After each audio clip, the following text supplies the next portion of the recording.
ठाकुर जी ने आज तक कभी पादुका नहीं पहनी।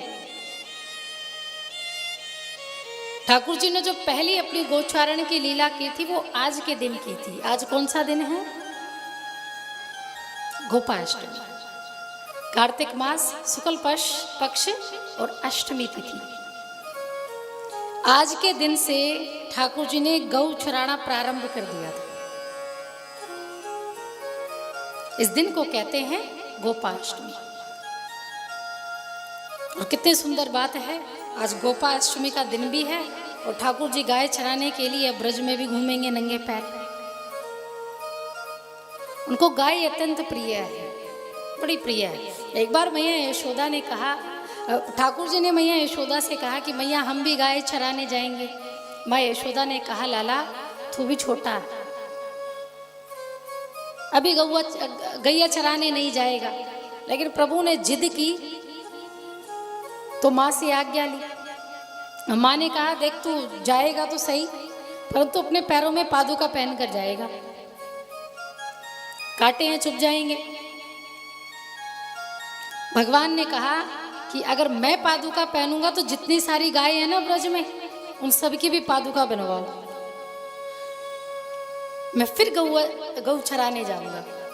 माँ ने कहा अरे लाला कहीं गाय भी जूतियां पहनती पादुका पहनती, वो पादुका नहीं पहनती। तो बोले मैं भी नहीं पहनूंगा। आप ठाकुर जी के किसी भी विग्रह के पास जाइए, किसी भी मंदिर में जाइए, आपको पादुका नहीं मिलेगी सिवाय एक मंदिर के।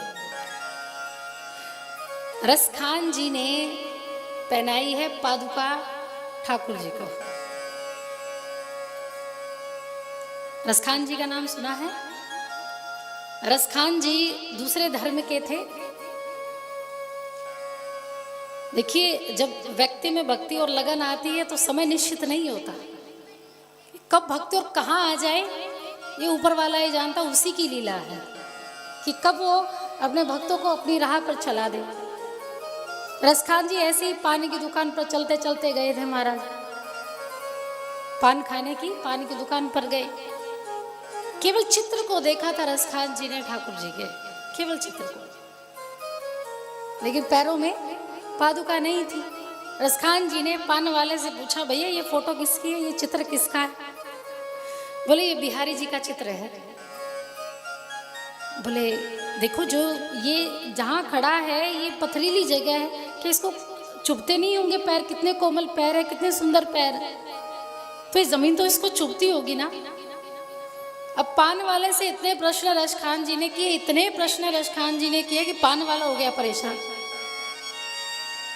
कि तुमने इसको पादुका क्यों नहीं पहनाई, इस बच्चे को ढूंढो पादुका पहनाओ, इसको बड़ा दर्द होता होगा, इसको छाले पड़ जाएंगे इसके पैर में। पान वाले से रसखान जी कहे। अब पान वाले ने कहा भैया अगर तुझे इतनी ही चिंता है तो इससे अच्छा तू ही पादुका पहना, तो ढूंढ इसको, तू पादुका इसको पहना। रसखान जी के मन में ऐसी बात बैठ गई महाराज कि रसखान जी ने ठाकुर जी को ढूंढ लिया, बिहारी जी को ढूंढ लिया। अता पता ढूंढ ढूंढ कर महीनों तक तो घूमते रहे, नंगे पैर घूमते रहे, न खाने की सुध, न सोने की सुध, न पहनने की, न स्नान की, किसी चीज की सुध नहीं। लगन क्या थी कि उस बच्चे को ढूंढना है, भगवान को ढूंढना, उसे पादुका पहनानी है। और अंत में रसखान जी ने ठाकुर जी को ढूंढा, और ढूंढा ही नहीं, ठाकुर जी स्वयं मंदिर से चलकर आए रसखान जी के पास, क्योंकि वो तो दूसरे धर्म के थे, पंडितों ने घुसने ही नहीं दे रहे थे मंदिर में। और भगवान इतना प्रसन्न हुए रसखान की भक्ति से कि स्वयं पादुका पहनने के लिए आ गए।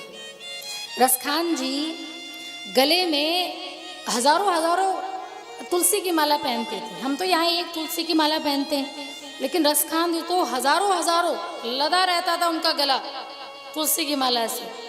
किसी ने पूछा कि जब एक तुलसी पहनने से उद्धार हो सकता है तो इतनी इतनी तुलसी पहनने की क्या आवश्यकता है? गले में बोझ लेकर घूमते हो तुलसी की माला का।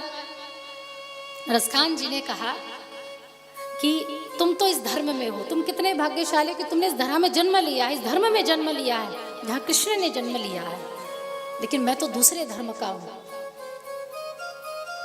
तुम्हारे धर्म में प्रभु ने जन्म लिया तो प्रभु आए, श्री कृष्ण रूप लेकर आए।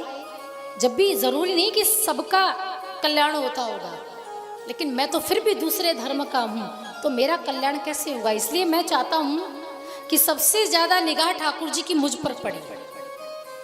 इसलिए मैं गले में बहुत सारी, गले में तुलसी की माला पहनकर घूमता हूँ। ऐसे रसखान जी थे दिन प्रतिदिन। और रसखान जी ने कृष्ण के पद लिखे हैं, पद लिखा करते थे श्री कृष्ण की। ऐसे रसखान जी महाराज हुए। दूसरे धर्म के होने के बाद भी कृष्ण भक्ति कितनी अनन्य थी उनकी। बोलिए भक्त वत्सल भगवान की। तो बिहारी जी के योग्य हमें श्री राधा रानी बना देती है, क्योंकि वो करुणा की, ममता की प्रतिमूर्ति है, दया की प्रतिमूर्ति है।